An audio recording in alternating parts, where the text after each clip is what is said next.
Hello everyone, welcome back to the Elcom academy. Last class में हमने I to V converter and V to I converter पढ़ा। अगर मैं other applications की मैं बात करता हूं तो जिसमें भी differentiator, integrator and op amp as a instrumentational amplifier, इस ये भी हमें पढ़ना बाकी है इसमें ऑपरेशनल एम्पलीफायर के एप्लीकेशन पार्ट में। लेकिन उससे पहले हम देखेंगे कि what is the frequency response of the operational amplifier. तो ऑपरेशनल एम्पलीफायर का फ्रीक्वेंसी रिस्पॉन्स क्या होता है? तो फ्रीक्वेंसी रिस्पॉन्स की अगर मैं बात करता हूं तो बेसिकली अगर आप गेन वर्सेस फ्रीक्वेंसी, अगर आप ये ग्राफ ड्रॉ करते हैं तो ये आपका क्या कहलाता है? Frequency response. तो बेसिकली हम इसमें ये चेक करेंगे कि जो आपका ऑपरेशनल एम्पलीफायर है वो फ्रीक्वेंसी के साथ किस तरीके से वेरी कर रहा है। उसका जो गेन है, फ्रीक्वेंसी लो टू हाई जब हो रही है, हाई टू लो जब हो रही है, तो उसके अकॉर्डिंग जो गेन है ऑपरेशनल एम्पलीफायर का वो किस तरीके से वेरी कर रहा है। अगर मैं ऑपरेशनल एम्पलीफायर की बात करूं तो आइडियल ऑपरेशनल एम्पलीफायर हमने देखा, प्रैक्टिकल ऑपरेशनल एम्पलीफायर हमने देखा, ओपन लूप कंडीशन में देखा हमने। अगर मैं देखूं तो क्लोज लूप कॉन्सेप्ट भी होता है ऑपरेशनल एम्पलीफायर का। तो बेसिकली ये सारे कॉन्फ़िगरेशंस होते हैं। तो एक एक करके इन सभी कॉन्फ़िगरेशंस में हम देखेंगे कि किस तरीके से जो गेन है ऑपरेशनल एम्पलीफायर का वो फ्रीक्वेंसी के साथ वेरी कर रहा है। तो सबसे पहले मैं देखता हूं कि आइडियल ऑपरेशनल एम्पलीफायर के लिए फ्रीक्वेंसी के साथ गेन किस तरीके से वेरी कर रहा है। तो यहां पर आपने एक आइडियल ऑपरेशनल एम्पलीफायर लिया है, ये ओपन लूप कंडीशंस में है। ये हम ओपन लूप कंडीशंस की बात कर रहे हैं, यानी कि किसी भी तरह का हमारे पास कोई भी फीडबैक नहीं है। और ऑपरेशनल एम्पलीफायर कैसा है? आइडियल। तो आइडियल ऑपरेशनल एम्पलीफायर में जो बैंडविड्थ होती है that is equal to infinity. तो बैंडविड्थ इंफिनिटी का क्या मतलब हुआ कि थ्रू आउट फ्रीक्वेंसी कोई भी हो, है ना, ऑल फ्रीक्वेंसीज, देखिए फ्रीक्वेंसी बैंडविड्थ कितनी है इसकी? इंफिनिटी है। तो दैट मींस सारी फ्रीक्वेंसीज के लिए आपका जो गेन होगा वो कैसा रहेगा? कांस्टेंट रहेगा। फॉर ऑल फ्रीक्वेंसी गेन आपका कैसा रहेगा? ये कांस्टेंट रहेगा। तो ये बेसिकली आइडियल ऑपरेशनल एम्पलीफायर का होगा। लेकिन अगर मैं प्रैक्टिकल ऑपरेशनल एम्पलीफायर की बात करूं तो प्रैक्टिकल ऑपरेशनल एम्पलीफायर में देखिए किस तरीके से वेरी होगा। प्रैक्टिकल ऑपरेशनल एम्पलीफायर बेसिकली किस तरीके से, अगर मैं यहां पर एक इनपुट रेजिस्टेंस ले लूं दैट इज आर इन, और यहां पर एक output resistance that is R naught, और ये जो आपके पास है ये बेसिकली क्या होगा? ये आपके पास हो जाएगा ए बी एंड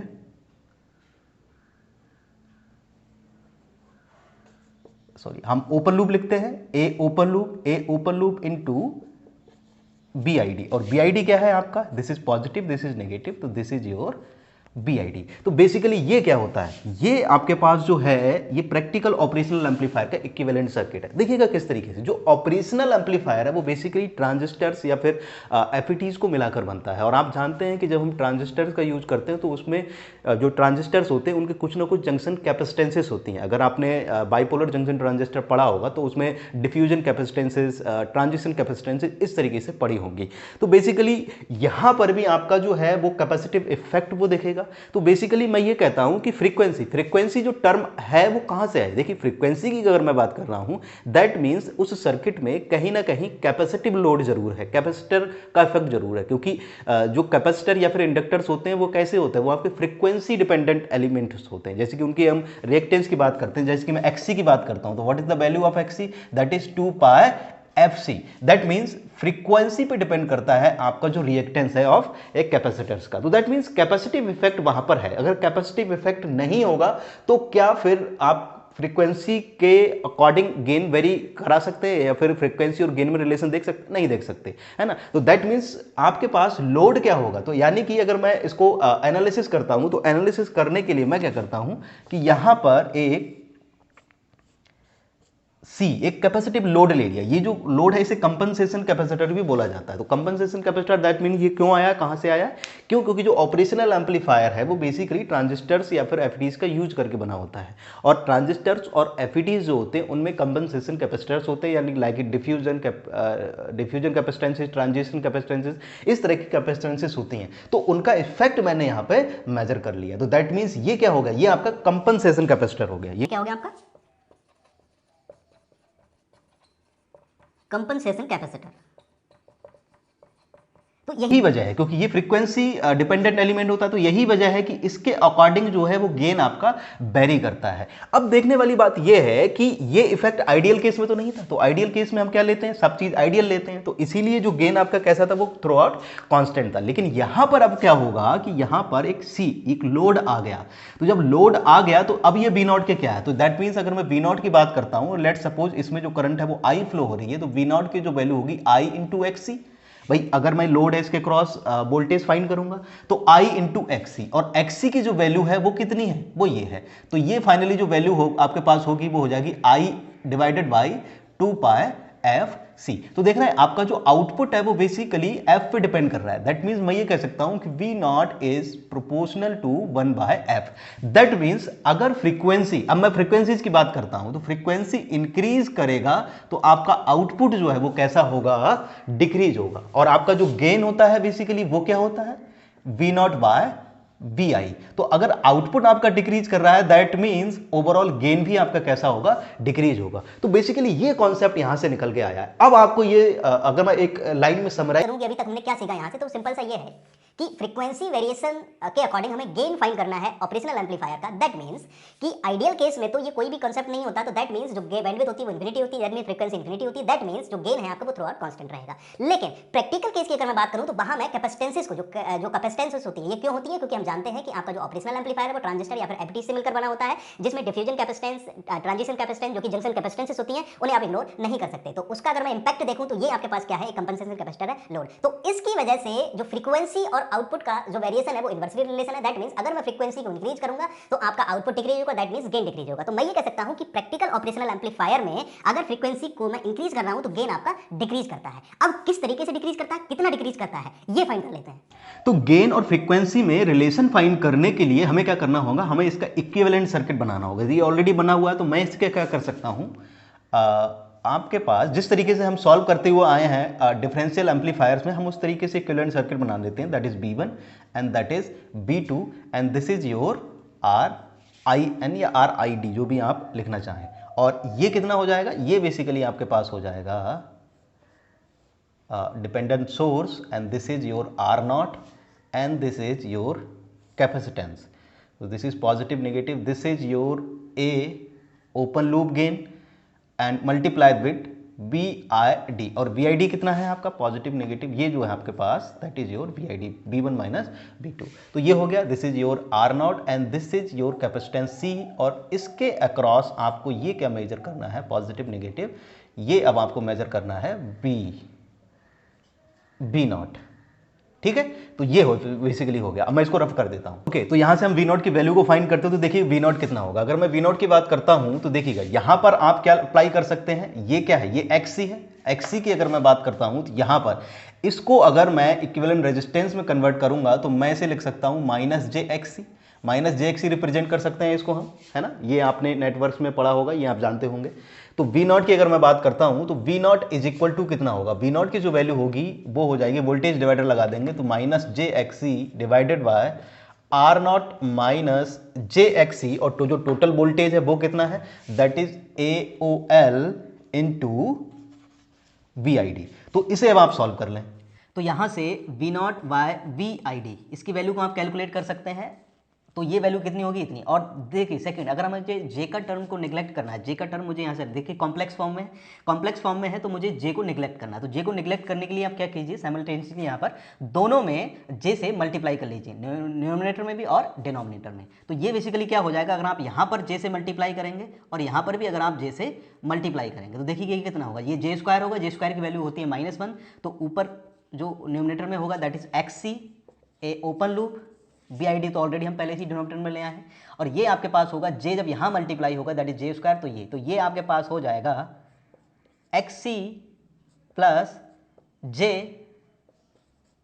R0। तो ये बेसिकली हम आपके पास आ जाएगा। अगर मैं XC की बात करता हूं तो XC कितना होता है, दैट इज 1/2 पाई FC। तो यहाँ पर पुट कर दीजिए, तो XC की वैल्यू जो होगी वो कितनी होगी, 1/2 पाई FC divided by 1/2 pi FC plus J into R0। देखिएगा इसको इधर मल्टीप्लाई करेंगे और डिनोमिनेटर में ये आ जाएगा, तो ये कितना हो जाएगा, ये कैंसिल हो जाएगा। तो इसको मैं फर्दर लिख सकता हूँ, इसको रब कर देते हैं। तो ये अब आपके पास बनेगा that is 1/1 plus J 2 pi F C into R naught, ये वैल्यू, और ऊपर होगा ए ओपन लूप गेन। तो ये बेसिकली आपके पास क्या होगा that is V naught by B I T. ये आपके पास फाइनल इक्वेशन आ गई फ्रीक्वेंसी और गेन में रिप्रेजेंटेशन। तो ये क्या है, ये आपका ओपन लूप गेन है ना, ये ओपन लूप गेन है। ये आइडियल कंडीशन में, क्या आइडियल कंडीशन में गेन कैसा है, कांस्टेंट है, ये वो वाला गेन है। तो जब प्रैक्टिकल केस की हम बात करेंगे तो प्रैक्टिकल केस में गेन जो डिक्रीज होगा वो कितने टाइम्स डिक्रीज हो जाएगा, उस फ्रीक्वेंसी उस कैपेसिटर की वजह से इतने टाइम्स आपका डिक्रीज हो जाएगा। इसको और देख लेते हैं, देखिएगा 1/2 pi R C, 1/2 pi R naught C, ये सपोज मैं ले लेता हूं that is your F H.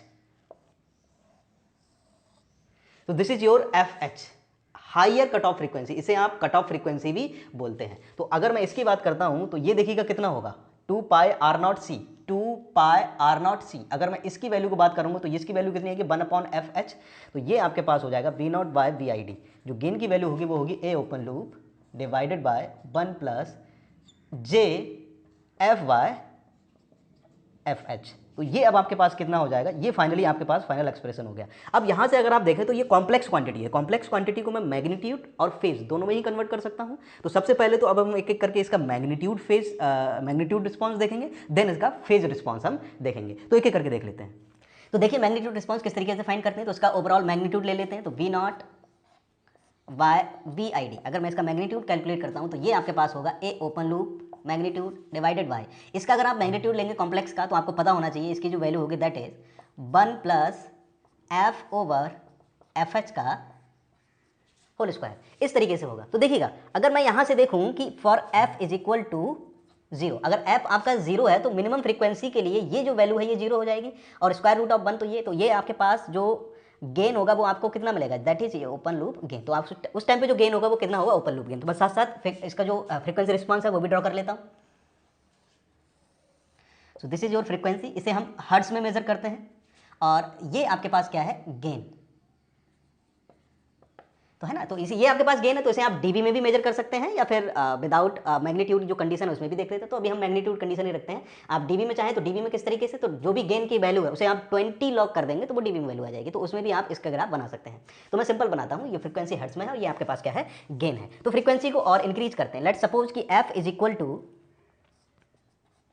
F H, अगर ये दोनों ही इक्वल है तो उस केस में आपके पास जो गेन कितना होगा देखिएगा, ये 1 हो जाएगा, 1 प्लस 1 रूट, तो under root 2 that is A open loop divided by root 2। अगर f की मैं बात करता हूं तो f क्या है, f बहुत ज़्यादा हाई है, दैट मीन्स ये f की जो वैल्यू है वो greater than and greater than F H, या फिर इन्फिनिटी की तरफ मैं मान सकता हूं। तो उस केस में इसकी जो वैल्यू होगी वो कितनी होगी, अगर ये बहुत ज़्यादा हाई है दैट मीन्स ये पोर्सन भी ज़्यादा हाई होगा, ये पोर्सन ज़्यादा हाई होगा, तो दैट मीन्स मैं ये कह सकता हूं कि ये अगर इन्फिनिटी है तो ये पोर्सन किस में 0 की तरफ टेंड करेगा। तो इसकी जो वैल्यू हो जाएगी वो कितनी हो जाएगी, 0 की तरफ टेंड करेगा, है ना। तो ये मैं कह सकता हूं ये किसकी तरफ टेंड करेगा, 0 की तरफ। तो अगर मैं अब ग्राफ ड्रॉ करता हूं तो अब बहुत ही सिंपल है। तो देखिए कुछ वैल्यूज के लिए, f की लोअर वैल्यूज के लिए, यानी कि f की जो भी वैल्यू है वो fh से कम है, जब तक f की वैल्यू fh से कम होगी तब तक ये कैसा होगा, कांस्टेंट होगा। और जैसे ही वैल्यू f की fh से यानी कि इतनी वैल्यू होगी उस पर ये रिड्यूस होना शुरू होगा और रिड्यूस होता रहेगा इस तरीके से, और 0 की तरफ ये टेंड करेगा। तो बेसिकली ये इस तरीके का ग्राफ आएगा। अगर मैं यहां पर बात करता हूं तो ये बेसिकली क्या है, सॉरी, यहां से जब भी डिक्रीज कर रहा है तो ये जो वैल्यू है that is f is equal to F H, और यहां पर ये जो गैप है ये बेसिकली गैप क्या है कि ए ओपन लूप से ए ओपन लूप बाई रूट 2 ये कितना ज़्यादा डिक्रीज हुआ है। तो इसे आप क्या बोलते हैं, ये बेसिकली अगर आप इसकी वैल्यू को कैलकुलेट करेंगे डीबी में तो ये जो वैल्यू आएगी डीबी में किस तरीके से, जैसे कि 20 log A open loop by root 2। अगर आप चाहते हैं कि ये गैप कितना है, यहाँ पर जो वैल्यू है ये तो कितनी वैल्यू है, ये जो वैल्यू है ये ओपन लूप के केसेस में मैग्नीट्यूड कांस्टेंट, ये डिक्रीज हो गया इतना, कितना डिक्रीज हुआ इतना, तो ये जो वैल्यू है वो कितनी होगी, इसका जो मैग्नीट्यूड है वो कितना होगा। तो वो कैलकुलेट करने के लिए अगर मैं डीबी में देखूं तो वैसे तो ये ओपन लूप, इसकी जो वैल्यू है वो कितनी हो गई, ए ओपन लूप बाय रूट 2। अगर आपको मैग्नीट्यूड में कैलकुलेट, सॉरी, अगर आपको डीबी में कैलकुलेट करना है तो आप क्या करें, 20 लॉग ए ओपन लूप ये, तो इसको अगर आप नेगेटिव जो डिनोमिनेटर में होता है वो नेगेटिव में भी जाता है, तो मैं इसे लिख सकता हूँ 20 लॉग रूट 2, इससे रिप्रेजेंट कर सकते हैं। और 20 लॉग रूट 2 की जो वैल्यू होती है दैट इज 3 dB। तो बेसिकली ये जो गैप है ये कितना रिड्यूस हो गया, यानी कि ये कह सकते हैं कि फ्रीक्वेंसी जब आपकी f is equal to F H इस कट ऑफ फ्रीक्वेंसी के इक्वल होती है, उस टाइम पर आपके पास जो गेन है वो कितना रिड्यूस हो जाता है, मैग्नीट्यूड की वैल्यू से, मैक्सिमम वैल्यू से 3 dB रिड्यूस हो जाता है। दैट मीन्स इसे आप क्या बोलते हैं, 3 dB बैंडविड्थ फ्रीक्वेंसी भी इसे बोलते हैं। तो 3 dB corner frequency, 3 dB frequency, ये बहुत सारे नाम इसके होते हैं, मैं आपको डिस्क्रिप्शन में जितने भी नाम्स होते हैं वो सारे लिख देता हूँ, लेकिन मोस्ट प्रॉपरली इसे corner frequency, cut off frequency या फिर 3 dB फ्रीक्वेंसी या फिर 3 dB बैंडविड्थ भी इसे कहा जाता है। तो ये अब आपको ध्यान रखना है, क्यों, क्योंकि ये जो गैप है, ये जो गैप है बेसिकली ये आपका कितना होता है, सॉरी ये जो गैप है दैट इज योर 3 dB। तो माइनस साइन क्यों, क्योंकि डिक्रीज हुआ है, तो ये है। और बेसिकली एफ जब ग्रेटर देन उससे है तो ये किस तरीके से डिक्रीज करेगा। तो ये बेसिकली आपके पास जो है वो मैग्नीट्यूड रिस्पांस है इसका। यहाँ पर एक चीज और देखने वाली है, देखिए एक फ्रीक्वेंसी आपकी और होती है जिसे हम बोलते हैं यूनिटी गेन बैंडविड्थ या फिर यूनिटी गेन क्रॉसओवर फ्रीक्वेंसी या फिर क्लोज लूप बैंडविड्थ। तो ये जो फ्रीक्वेंसी होती है ये कह सकते हैं कि when F is equal to F T को क्या बोलते हैं, यूनिटी गेन बैंडविड्थ। तो ये जो वैल्यू यानी कि एक वह फ्रीक्वेंसी की वो वैल्यू जिस पे जो आपका गेन है उसका जो मैग्नीट्यूड है वो कितना हो जाए, आपका 1 हो जाए, मैग्नीट्यूड 1, या फिर अगर मैं डीबी की बात करूं तो फिर 0 dB। वैसे भी अगर आप 1 को 20 लॉग करेंगे तो 20 लॉग 1 की जो वैल्यू होती है वो कितनी होती है, 0। तो यानी कि या तो 0 dB में कन्वर्ट हो जाए या फिर 1 में, दोनों एक ही बात है। तो जिस फ्रीक्वेंसी पे ये होता है उसे आप क्या बोलते हैं, यूनिटी गेन बैंडविड्थ। तो यूनिटी गेन बैंडविड्थ के लिए अगर मैं ड्राइव करता हूं तो देखिएगा ये मैग्नीट्यूड कितना है, 1, तो 1 is equal to A open loop, देखते थे क्या रिलेशन आता है, and this is your 1 plus F T and F H का होल स्क्वायर। देखिए अगर मैं ये कहूं कि एफ टी ऑब्वियसली ये क्या है, ये लार्ज वैल्यू है। जब आप एफ को बढ़ाते जा रहे हैं तो एक फ्रीक्वेंसी यानी कि जहां पर आपका जो गेन है वो रिड्यूस होते होते कहां 1 तक पहुंचेगा, नहीं पहुंचेगा, बिल्कुल। अगर आप फ्रीक्वेंसी को बढ़ाते जाएंगे तो गेन रिड्यूस होता रहेगा। तो जिस वैल्यू पे, यानी कि मैं ये कह सकता हूं अगर मैं ड्रॉ करूं तो this is the F T, ये एफ टी वैल्यू और यहाँ पर जो मैग्नीट्यूड है उसकी वैल्यू कितनी है, 1। देखिएगा हम मैग्नीट्यूड में भी कर रहे हैं, अभी हमने डीबी में नहीं बनाया। अगर डीबी में हम गेन को मेजर करेंगे तो हम यहाँ पे कितना लिखेंगे, 0 dB लिखेंगे, ठीक है। तो ये 1 हो गया, तो इस वैल्यू पर इसकी वैल्यू 1 हो गई। तो यहाँ से अगर मैं देखूँ तो ये वैल्यू काफी लार्ज है। अगर ये लार्ज है तो मैं इस 1 को इग्नोर कर सकता हूँ, मैं ये कह सकता हूँ कि F T by F H is very very greater than 1। तो ये जो फाइनल आपके पास होगा ये कितना हो जाएगा, मैं यहाँ लिख देता हूँ, ये फाइनल आपके पास होगा A open loop divided by F T by F H का होल स्क्वायर रूट से कैंसिल, तो that is F T by F H is equal to 1। तो ए ओपन लूप, तो ये बेसिकली कितना होगा, ए ओपन लूप गेन की जो वैल्यू होगी वो हो जाएगी F T by F H, और जो एफ टी यानी कि जो यूनिटी गेन बैंडविड्थ है उसकी जो वैल्यू होगी वो हो जाएगी ए ओपन लूप एंड जो भी आपके पास कॉर्नर फ्रीक्वेंसी है। ये काफ़ी इंपॉर्टेंट आपके पास ये डेरिवेशन है, ये फॉर्मूला है, तो ये अब आपको याद रखना है। यानी कि जो भी आपके पास यूनिटी गेन बैंडविड्थ आपको कैलकुलेट करनी है वो किसका प्रोडक्ट होती है, जो भी आपका मैग्नीट्यूड होता है ओपन लूप गेन प्लस जो भी 3 dB बैंडविड्थ होती है, 3 dB फ्रीक्वेंसी होती है, उसका मल्टीप्लीकेशन होता है। तो होपफुली अब आपको ये अच्छे से क्लियर हो गया हो। तो ये मैग्नीट्यूड रिस्पॉन्स यहाँ पर कंप्लीट हो जाता है। अब हम देख लेते हैं फेज रिस्पॉन्स।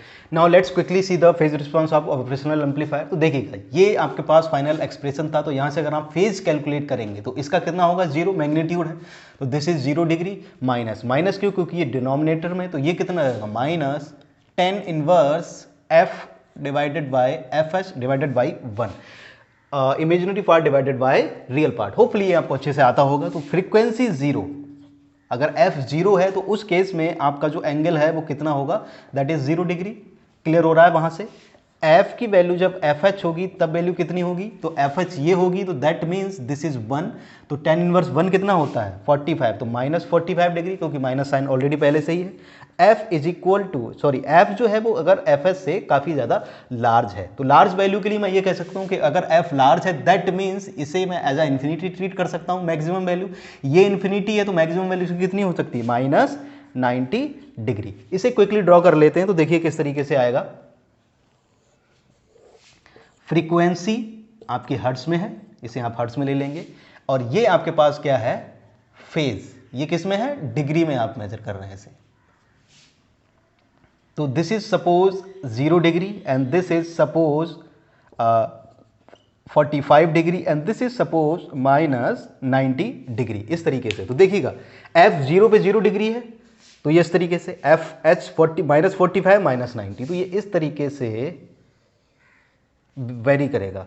और ये क्या है, मैं 45 थोड़ा सा यहाँ मिडिल में ले लेता हूँ, लेट सपोज दिस, तो this is your 45 degree minus, और यहाँ पर जो फ्रीक्वेंसी है ये तो फ्रीक्वेंसी 0 हो गया, और ये जो फ्रीक्वेंसी है that is F is equal to F H, और ये फ्रीक्वेंसी क्या है, आपकी when F is greater than F H, तो ये कहां तक जाएगा, 0 से -90 डिग्री तक। तो ये आपके पास क्या हो गया, ये हो गया phase response of operational amplifier. तो ये आपका frequency response of operational amplifier पूरा कंप्लीट होता है। तो अगर इसमें स्टिल आपको कोई डाउट है तो आप मुझे कमेंट सेक्शन में पूछ सकते हैं। तो आज के लिए इतना ही रखते हैं, see you in the next one.